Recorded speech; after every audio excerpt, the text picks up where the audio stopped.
dan hinaan, tapi kekerasan dia dapatkan Rasulullah, apalagi kami. Maka kalau kami karena sedikit ejekan orang kami luntur, kami takkan pernah luntur niat kami. Kenapa? Niat kami ke depan, andai kami mati, banyak nanti generasi-generasi muda yang berdakwah menggantikan kami. Dulu 15-20 tahun yang lalu ketika saya remaja masjid, sering kita ngadakan Isra Mi'raj. Ustadznya dari mana? Dari Medan. Ustadznya dari mana? Tebing Tinggi. Ustadznya dari mana? Dari Aceh. Saya punya mimpi 5-10 tahun yang akan datang, ustadz-ustadz sedang berdagai yang berdakwah di kota Medan. Allahu Akbar. Itu luar biasa. Makanya ya Allah, itu ujian, Pak. Ujian itu apa? Nabi dihadapkan dengan 3 ujian yang besar. Ketika Nabi ada di kota Mekah, datang sekelompok orang-orang kafir Quraisy, dia bilang, "Ya Muhammad, apa yang kau inginkan dari dakwahmu? Kalau kau ingin harta, bilang sama kami. Kami berikan kau harta yang paling banyak agar kau jadi orang paling kaya di kota Mekah. Kalau kau ingin jabatan, bilang sama kami. Kami berikan kau jabatan yang lebih tinggi dari kami semua yang ada di kota Mekah. Kalau kau ingin wanita, pilih bukan hanya 1, bukan 2, tapi pilih 10 wanita cantik. Pilih 10 wanita cantik, nikahi, jadikan istrimu. Yang penting 1 syaratnya, tinggalkan dakwahmu." Nabi menolaknya, Pak. Coba kita dihadapkan begitu, Pak. Beratlah. Berat. 43 pula kata semula itu. Aku nggak tahu 43 itu apa Ustaz. Kemarin dengar kabar aku janda kan. Pertama diuji dengan jabatan. Berapa banyak orang-orang yang awalnya lurus, awalnya salih, diuji dengan jabatan bengkok. Diuji dengan kekuasaan bengkok, diuji dengan jabatan menyalah orangnya. Makanya kadang-kadang ujian jabatan itu luar biasa. Ada yang bisa menolak ujian jabatan. Dihadapkan ujian harta. Pak, harta itu ujian, Pak. Bapak ngumpulin harta banyak-banyak, kerja pagi, siang, sore, malam. Semua dikerjakan. Siang jadi kenek bangunan, malam narik becak, semua dikerjakan. Tapi sedekah nggak pernah ngumpulin duit banyak-banyak, beli sawah banyak, beli tanah banyak, mati. Mati. Siapa yang nikmati? Anak. Suami baru istri. Istrinya nikah lagi. Oh, yang nyangkol sawah itu tak lagi dia. Tengok tetangga tuh, laki baru dia yang nyangkol ya. Kenapa? Yang mencari dia dah dimakan cacing tanah. Tapi lakinya yang menikmati kesuksesan itu. Kalau lakinya setelah laki barunya meninggal, lain cerita. Dia pula yang meninggal, laki barunya kawin lagi. Kita yang tunggang langgang cari duit, orang yang menikmati. Mau? Ibu punya banyak duit, beli emas, kalung emas banyak-banyak, gelang emas banyak-banyak, mati. Gelang emas itu dibawa dalam kubur? Tidak. Gelang emas, kalau emas bawa dalam kubur? Tidak. Lalu siapa yang pakai Ustaz? Istri baru bapak. Lebih sakit lagi hati awak, istri baru bapak itu orang yang awak benci pula. Dalam hati istri barunya tahu kan, aku juga yang menangkan. Aku yang pakai emas nih, kau beli aja lah, tahu kau. Makanya aku punya duit itu jangan pelit-pelit infak. Jangan pelit-pelit sedekah, itu harta kita sebenarnya. Secinta-cintanya bapak dengan ibu, mati ibu, nggak ikut bapak dalam kubur. Betul nggak? Betul. Ada orang penggalangan yang mati, lakinya masuk juga dalam lahan. Dek, aku ikut juga lah, tanam bang, tanam ada. Nggak ada. Nangis lakinya, nangis 2 jam paling lama. Saya cerita lah. Nggak ada orang secinta-cintanya suaminya, mati suaminya, istrinya itu ikut masuk ke dalam liang lahat. Nggak ada. Makanya baik-baik dengan harta. Ustaz, ada orang kaya sibuk beli sawah aja. Ketika ditanya, Pak Haji, kenapa beli sawah aja banyak? Aset banyak, tapi sedekah tak mau. Ladang 5 hektar, tapi sedekah 2 sak semen. Ladang 1 hektar, tapi sedekah 3 sak semen. Kenapa pelit kali?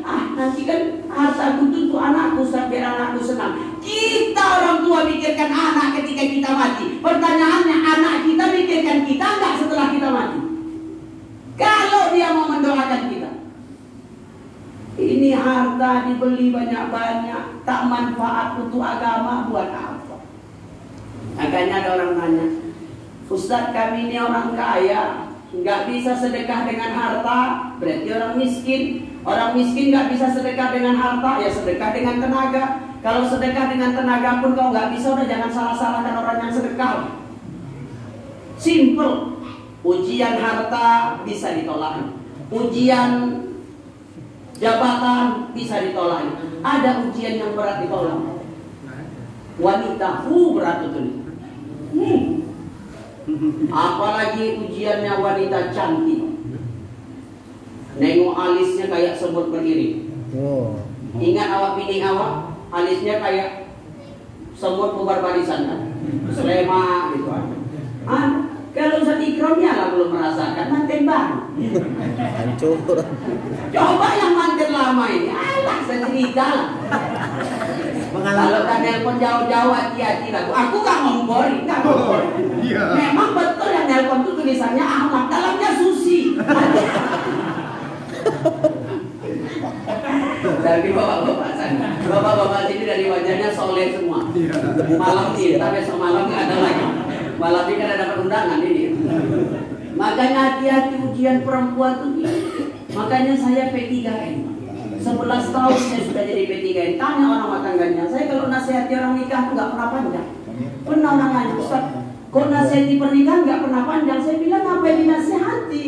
Manten baru itu nggak perlu nasihat panjang-panjang. Yang perlu nasihat panjang-panjang Ustaz manten lama. Kalau manten baru jangan cerita. Bininya nyuci piring, lakinya datang, udah. Bunda jangan capek-capek. Sini biar abang yang nyucikan. Manten baru. Manten baru. Istri nelpon, Bang, adik mau pergi undangan. Udah nanti abang kawani bentar ya. Ini abang masih di luar bentar. Manten coba manten lama. Secerita. Bininya nyuci piring, dia tidur. Bang, bantuin lah bang. Alah tahu kerjaan kau nih. Tapi kerjaanku nggak sebanyak ini bang. Apalagi lakinya Ustaz, ceramah lagi. Biar kau tahu nih, kau masuk surga sebenarnya lebih enak daripada laki-laki. Wah, ini kalau lakinya Ustaz.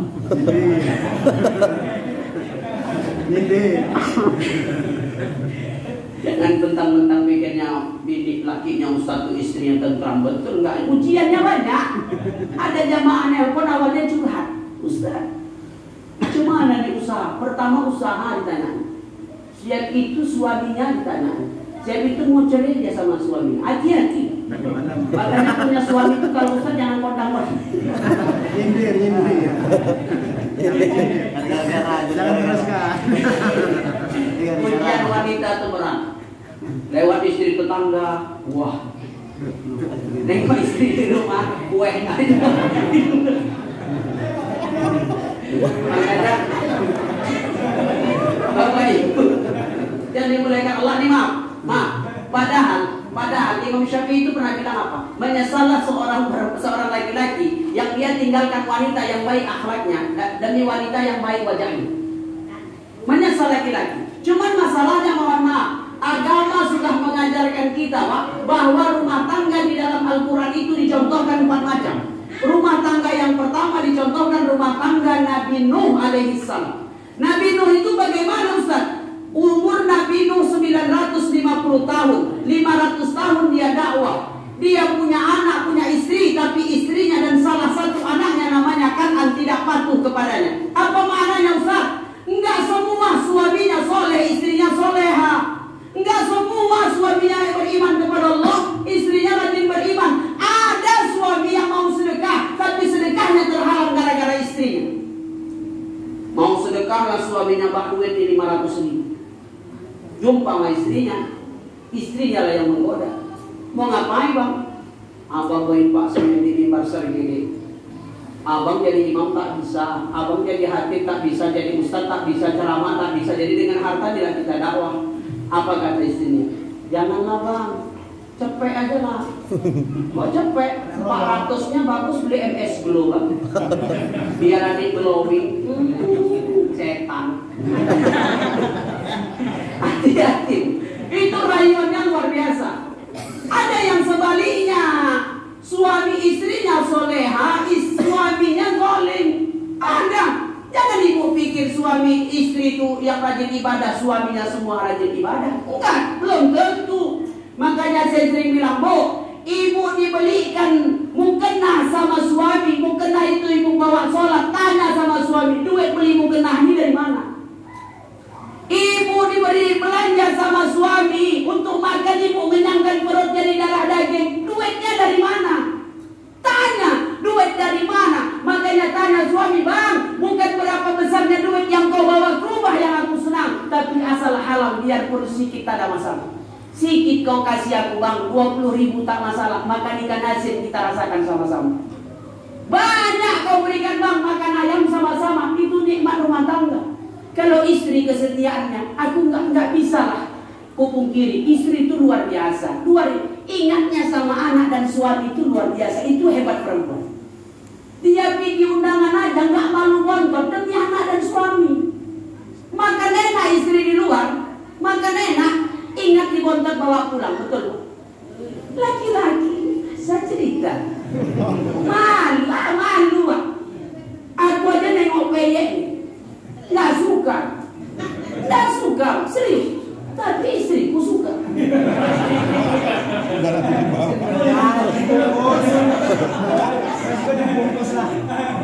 Cuman mau aku bawa pulang kan aku malu kan. Cuman kan aku berharap Ustaz Mulyanto pekanya lah. Nggak bisa mulai cari-cari kresek. Ada yang istrinya sholihah tapi suaminya zalim. 3. Ada yang suaminya zalim, istrinya zalim. Suaminya nggak mau ke mushola, istrinya apalagi. Suaminya nggak mau sholat, istri apalagi. Itu contoh siapa Ustaz? Abu Lahab. Tadi dibaca surahnya sama Ustaz Mulyanto. Abu Lahab masuk dalam neraka, istrinya jadi kayu bakar. 4. Rumah tangga terindah dicontohkan Allah dalam Quran. Rumah tangga siapa? Nabi Ibrahim alaihi salam. Suaminya soleh, istrinya soleha. Padahal Nabi Ibrahim itu diuji Allah dengan ujian yang bertubi-tubi. Oh, Ibrahim itu diuji dengan ujian bertubi-tubi. Iya. Pertama dia diuji dengan ayahnya. Dia soleh, ayahnya bukan hanya penyembah berhala, tapi juga pembuat patung berhala. Jadi kalau ada engkau yang soleh, jangan luntur kesolehanmu walaupun orang tuamu bukan orang soleh. Begitu juga sebaliknya, engkau orang soleh, jangan luntur kesolehanmu gara-gara anakmu tidak soleh. Ustaz, tapi katanya buah itu tak jatuh jauh dari pohonnya. Tapi adanya anak Pak Haji, main judi aja kerjaannya. Ada, aku bilang. Kok bisa Ustaz? Ya pohon itu tumbuh sebelah sungai. Jatuh di bawah air ke laut. Orang sekarang pun haji bukan modal soleh-soleh kali, modal daftar di 5 juta. Aku pun bisanya kalau ada duit, cuman belum ada adanya. Makanya mohon izin lah Pak. Ada orang mohon maaf, amal ibadahnya kata Allah bukan dia semakin dekat sama Allah. Amal ibadahnya membuat dia jauh dari Allah. Makanya apa kata Ibnu Qayyim al-Jauzi? Apa kata Ibnu Qayyim al-Jauzi? Berhati-hati kalian karena syaitan akan menyembah kalian agar kalian masuk ke dalam api neraka. Dengan apa setan menyembah kalian? Setan menjebak manusia itu dengan 2 cara. Setan menjebak manusia itu dengan 2 cara. Yang pertama, setan jebak dengan maksiat. Itu jebakan setan yang pertama. Makanya maksiat aja kerjaannya. Maksiat. Jumpa judi, main judi. Jumpa khamar, minum khamar. Zina, perempuan zina. Maksiat dihadapan.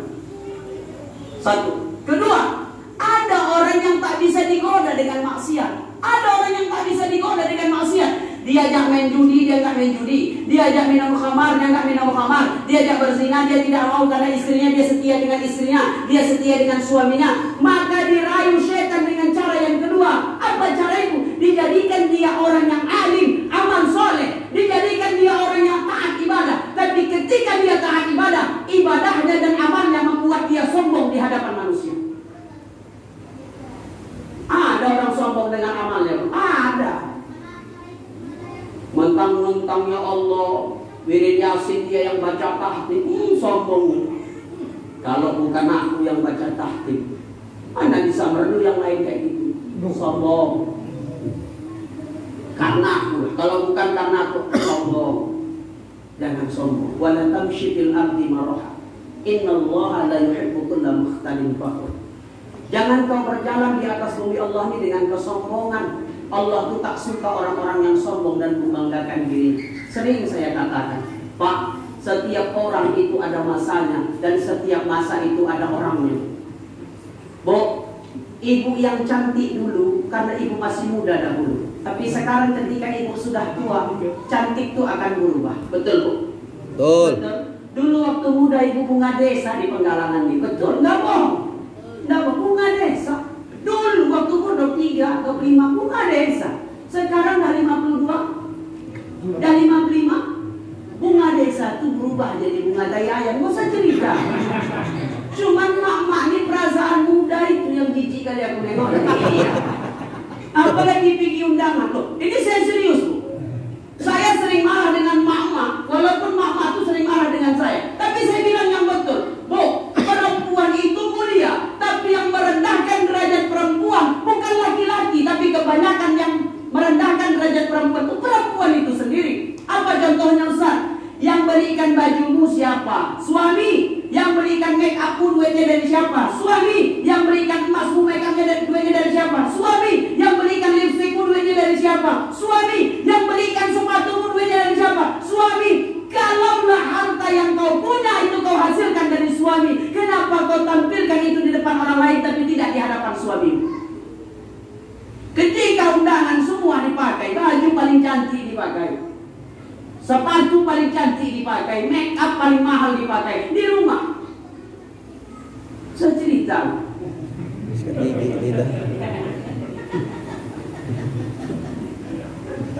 itu di luar sana cantik, pakai bedak tebalnya luar biasa, lipstiknya merah kurang merah, pakai celak alis yang asli dicukur di panggung, pakai pensil alis.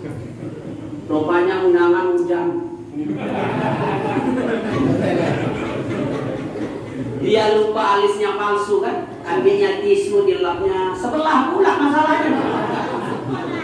Dia lupa. Duduk dia di meja, ditengok sama kawan sebelah, kawannya senyum. Dia pun senyum. Itu dibukanya kacanya, pingsan dia. Di luar sana, Bu, cantik perempuan. Di rumah ada cantik. Kabel pecah. Baju yang pernah ngelap kompor gas pun dipakai. Macam mana lagi mau ke tadi rumah? Hati-hati. Hati-hati. Padahal betul, Nabi yang jamin. Ini pesan buat ibu-ibu sikit. Aku ceramah 9:30. Memang konsep malam ini udah kurang 3 jam. Udah kurang 3 jam. Cuman karena empatiku itu besar. Takut aku ibu-ibu nanti sahur kesiangan. Masalah. Jadi 3 jam itu bagaimana aku ringkas jadi 30 menit. Kalau ibu nggak kesiangan, saya yang kesiangan. Bu, perempuan tuh masuk surga lebih mudah dari laki-laki. Nggak percaya? Nabi yang bilang bukan saya. Kata Nabi, perempuan itu kalau menjaga 4 hal dalam dirinya, jaga 4 hal ini dalam diri seorang wanita. Nabi katakan, qila lahaqulil jannah min ayyi abwabil jannati syi'ti. Masuk kalian perempuan, masuk dalam surga dari pintu mana yang kalian mau. Cuma 4 tuh perempuan itu. Pertama, Ustaz, salat khamsaha, jaga sholatmu yang 5 waktu. Itu kewajiban wanita. Laki-laki wajib, lebih wajib.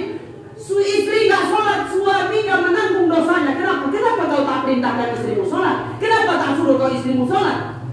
Itu berat beban suami. Maka ibu-ibu sholatlah. Kalau bisa tambah dengan duha, alhamdulillah. Kau tambah dengan duha, Nabi menjamin orang yang sholat duha, Allah jamin rezekinya hari ini. Orang yang sholat duha hari ini, Allah jamin rezekinya hari ini. Tambah dengan duha. Tapi Ustaz nggak bisa aku tambah dengan duha. Kenapa? Aku di rumah istri merangkap pembantu, Ustaz.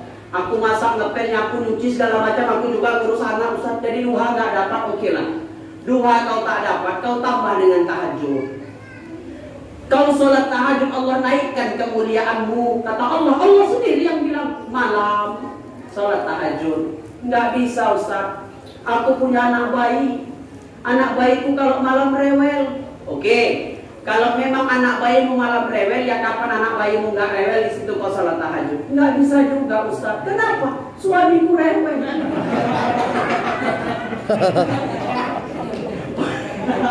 Banyak anak bawa maaf, disensor ya, sensor. Jadi jaga sholat yang 5 waktu. Jangan tunda-tunda. Ini kadang-kadang orang sholat nunda-nunda. Jujur saya bilang, mana lebih enak sholat waktu muda sama waktu tua? Mana lebih enak? Enak waktu muda, Bu. Ibu kan dah banyak yang tua. Ibu waktu muda dulu mana enak sholat sama sekarang dah tua? Enak muda. Anak muda tuh kalau sholat gerakannya lengkap sempurna, angkat takbir enak. Allahu Akbar. Allah. Enak sholat. Wah sujud dia. Tengok anak muda kalau sholat. Bapak Ibu tengok anak muda kalau sholat. Kalau dia mau sujud apa nyaluan nyentuh lantai? Lutut. Allahu Akbar. Lutut. Baru telapak tangan, baru gini. Kenapa bisa lutut nyaluan jatuh Ustaz? Karena tongkai kaki masih kuat, masih bisa menopang seluruh berat badan. Itu anak muda. Perhatikan kalau orang tua sholat, usianya sudah 50-an, 60-an. Dia mau sujud, apanya yang jatuh? Apanya yang jatuh? Tangan. Makanya lebih enak muda. Cuma anak muda ini mau, ya Allah. Jarang diajak sholat-sholat, ya tidak. Tidak ada. Sholat nanti aja lo selalu tua. Pendapat kau aja lah umur tua itu dalam hatinya. Makanya Bapak Ibu yang diberikan Allah, ibu-ibu pertama kalau mau masuk surga, jaga sholat yang 5 waktu. Kedua, sholat sahroha. Jaga puasamu di bulan Ramadan. Itu perempuan. Tapi kadang perempuan ini ada masa haid Ustaz. Ada yang haidnya 7 hari, 8 hari, 9 hari, 10 hari, 11 hari, 12 hari, 13 hari, 14 hari. Batas perempuan haid itu dalam agama 14 hari paling lama. Paling lama 14 hari. Jadi kalau ada perempuan yang haid 14 hari itu masih normal dalam agama. Tapi kalau lebih dari 15 hari itu sudah penyakit. Makanya saya salut dengan ibu-ibu ini. Walaupun haidnya ada yang sampai 14 hari, tapi sisanya puasa. Puasa 30 hari, dia haid 14 hari, 16 hari dia bisa puasa. Yang aku heran bapak-bapak, haidnya nggak ada. Tapi dia bisa 29 hari. Coba lah itu yang salut. Ada bapak-bapak tinggalnya 29 hari. Padahal pagi dia sahurnya depan anaknya, sore betul dia yang mimpin doa. Dia yang mimpin doa. Tapi udah jam 9 pagi dia masuk ke warung setan. Warung setan itu mana Ustaz? Itulah. Yang badan nggak nampak, kakinya gantongan. 01. Aduh. Saya udah hafal gara-gara lama ikut Ustaz Mulyanto. Karena pernah juga kejadian. Aku bukan karena Ustaz Mulyanto aja Pak. Pernah juga saya ngisi tablik akbar. Lagi enak-enaknya saya ngisi tablik akbar. Lewat kambing 2 ekor. Terlapang nih, lewat kambing 2 ekor. Ya saya diam aja. Kenapa saya diam aja? Ya namanya, ya saya lagi ceramah santai. Mak-mak komen marhaban sebelah kiri ini jadi masalah. Mak-mak itu bilang, Ustaz kau di alam. La ilaha illallah. Ngelus dada saya. Ngelus dada. Tak ada lah hormat mereka sama saya Ustaz yang sedang ceramah. Tidak ada hormatnya. Dalam hatiku ya Allah tega kali orang. Aku pun tahunya kambingku 35 ya kan. Jawabannya waktu itu nggak aku bilang lah pula kan. Maka 2, jaga puasa di bulan Ramadan. 3, wa ata'at zaujaha. Patuhi suami. Bu, ini ilmu buat ibu-ibu sekali. Buat bapak juga. Pak, kalau laki-laki dan nikah dengan perempuan, pertama kali ditaati laki-laki itu Allah. Yang kedua orang tuanya, yang ketiga bagi istrinya. Makanya bapak kalau masih punya orang tua, bapak punya gaji, jangan sungkan ngasih orang tua Pak. Bapak berhak memuliakan orang tua. Ustaz, orang tua, kalau mertua, orang tua dari istriku bagaimana? Kalau masih hidup, anggap orang tuamu. Kenapa? Karena kau ambil anaknya. Jangan beda-bedakan. Ini orang tua kau datang dari kampung, kau berikan udang tiger. Mertua kau datang, kau berikan udang juga, tapi udang kecepik. Itu tak adil. Patuh kepada suami. Istri di mana Pak? Istri ketika dia udah nikah, pertama kali taatinya Allah, yang kedua suami. Saya ulangi, pertama Allah, yang kedua suami, yang ketiga baru orang tuanya. Jangan kau keluar rumah sebelum kau minta izin dari suamimu. Jangan kau pergi dengan siapapun sebelum kau minta izin dengan suamimu. Bahkan Nabi ajarkan, jangan kau masukkan laki-laki dalam rumahmu ketika suamimu tidak di rumah. Ini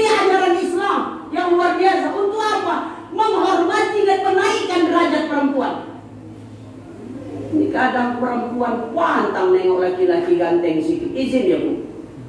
Banyak selingkuh sekarang terjadi, bukan hanya janda dengan muda, bukan hanya gadis sama lada. Yang muda punya laki dan punya bini pun selingkuh. Mak-mak pantang nengok laki-laki ganteng sikit kan. Bu tengoknya ada bukan Ustaz Ikram. Ustaz Ikram ganteng, Hancur. mancung, pandai ceramah, suaranya kalau nyanyi merdu, kalau ngaji merdu. Bahagianya lah istrinya. Suami daita. Nyindir. Maafin kita. Berapa sampai hitam ya kita kan? Daita, susah, penglelet, kecece, apa kecece tadi? Oke, cocok.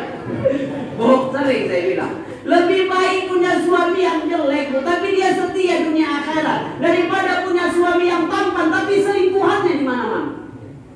Kemarin saya ceramah di sana, di tebing itu juga saya bilang. Ada mak-mak merengut aja, siap doa, saya tanya, ibu kenapa merengut aja? Itulah masalahnya Ustaz, laki udah jelek, tukang selingkuh pula. Tahankanlah. Awak milih yang jelek Ustaz, biar nggak banyak tingkah. Dia Ustaz udah jelek, banyak tingkah, tahankan kau lah. Makanya kalau kau cari suami, pilih dua. Kau pilih agamanya baik, kau pilih baik akhlaknya, baik agamanya. Selesai indah rumah tangganya.